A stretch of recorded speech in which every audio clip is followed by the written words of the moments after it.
Singeingia. Tunashindwa.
Kenya, hi. Hi, cousins. Cousins, hi. Hi, bros. Hi, sis. Hi, Mashemeji. Hi, Boston. Thank you very much. So I want to tell leaders back home, me, I'm a truthful man in Kenya and abroad. And I don't think, I think it's unfair. It's unfair for people back home to expect me to change my character simply because I'm in the United States. I've been truthful in Kenya. I will remain truthful in the US. And when I go back, I will even be more truthful because you will have told me a lot of things. Ni mzuri tuheshimiane na tuheshimu wa Kenya. I think it is lack of respect for the Kenyan people to tell any Kenyan today that things are working.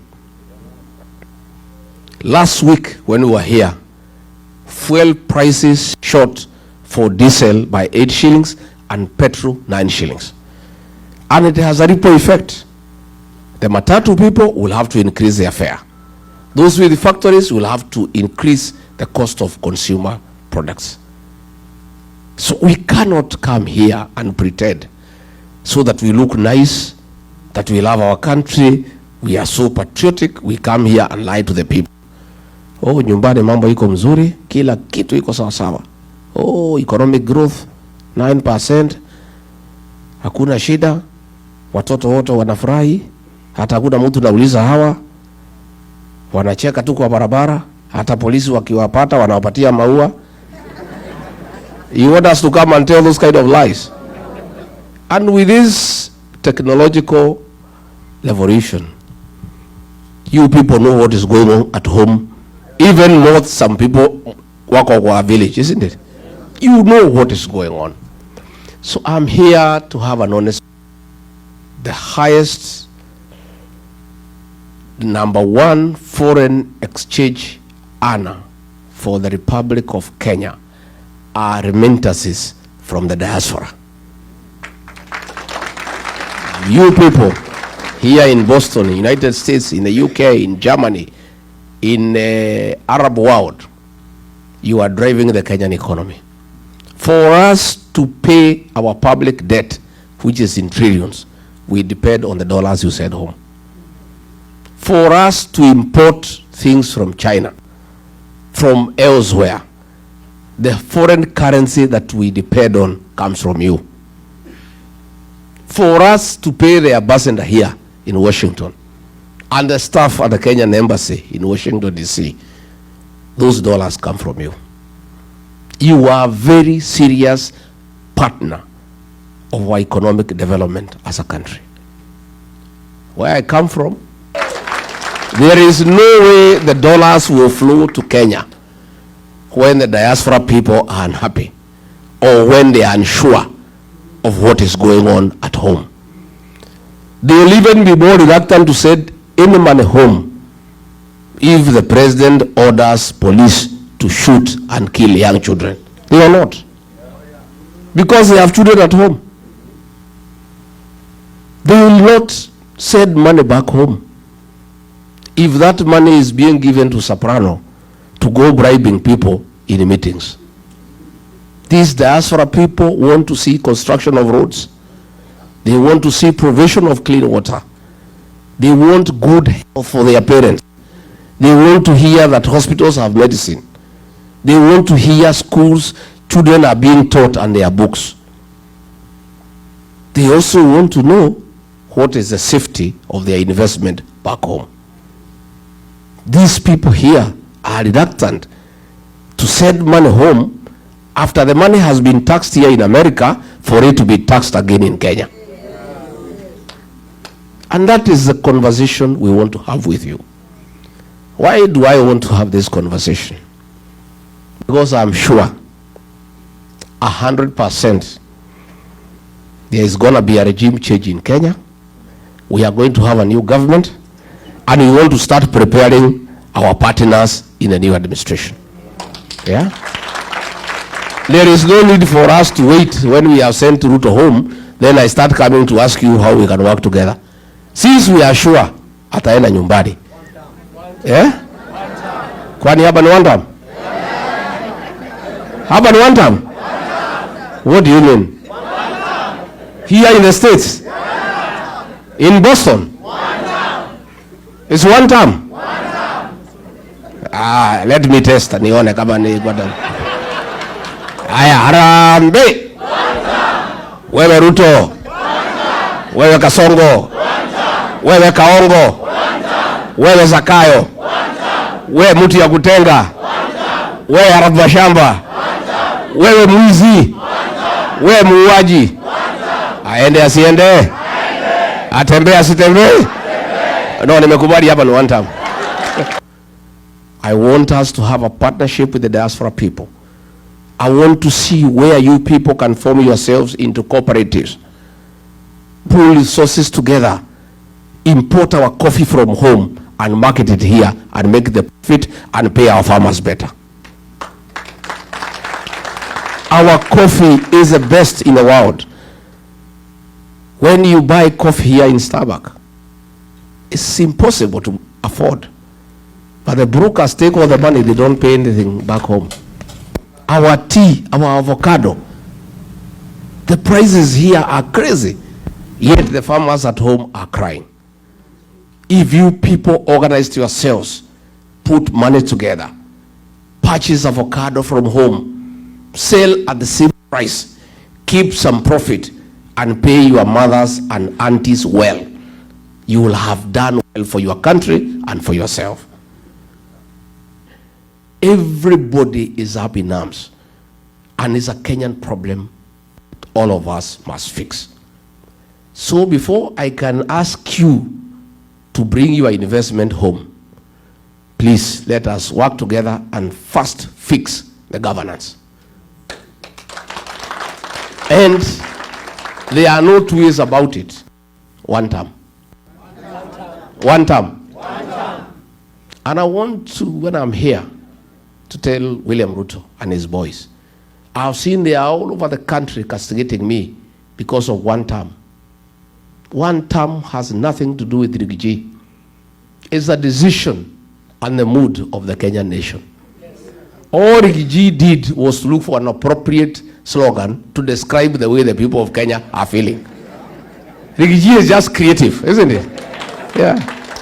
Rigathi, being a student of literature, he studied the mood of the country, what people have decided, and summarized it in one word, one term. But it's not me.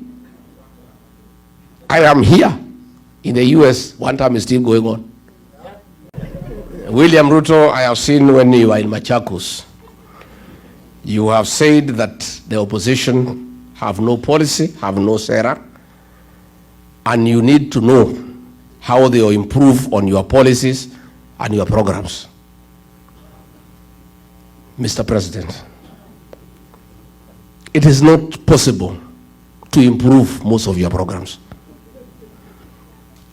Your biggest program is lying. We obviously cannot improve on it. We want to bring a new government to put an end to lying. Mr. President, your legacy is abduction. How can we improve on abduction? We shall bring an end to abductions. Mr. President, your other big legacy is killing young children. How can you challenge us to improve on killing young children? We shall stop it and never allow it. William Ruto, you have done so well in corruption. How can you challenge us to improve on corruption? We can't, of course. We must bring an end to corruption in our country. William Ruto, you have done so well in destruction of institutions of oversight. You have captured parliament. You have captured all institutions of oversight. How can you ask us to improve on destroying institutions? We will restore institutions so that they can provide oversight. Parliament will be independent. Judiciary will be independent. All other organizations of oversight will be enhanced and funded. Of course, it is mannerless for you to ask us to improve on raiding the payslip. You have raided the payslip. How can we improve on that? We must free the payslip and restore the dignity of the payslip and the payslip holder so that the middle class can create employment.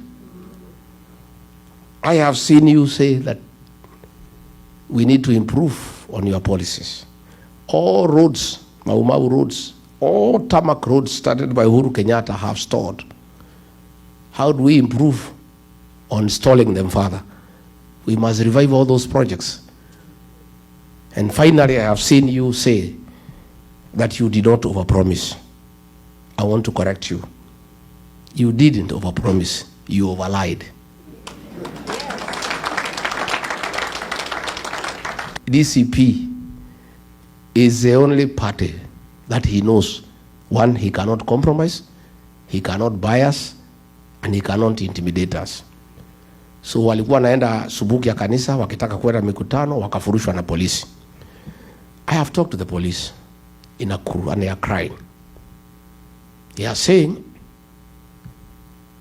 the husband of Governor Susan Kehika, called Samburu, is the one who is giving instructions to police. I asked police, as who? No, he has said the wife is in charge of the county government and he is in charge of the national government in Nakuru. How so? He says, tells the police, I am the business partner of William Ruto.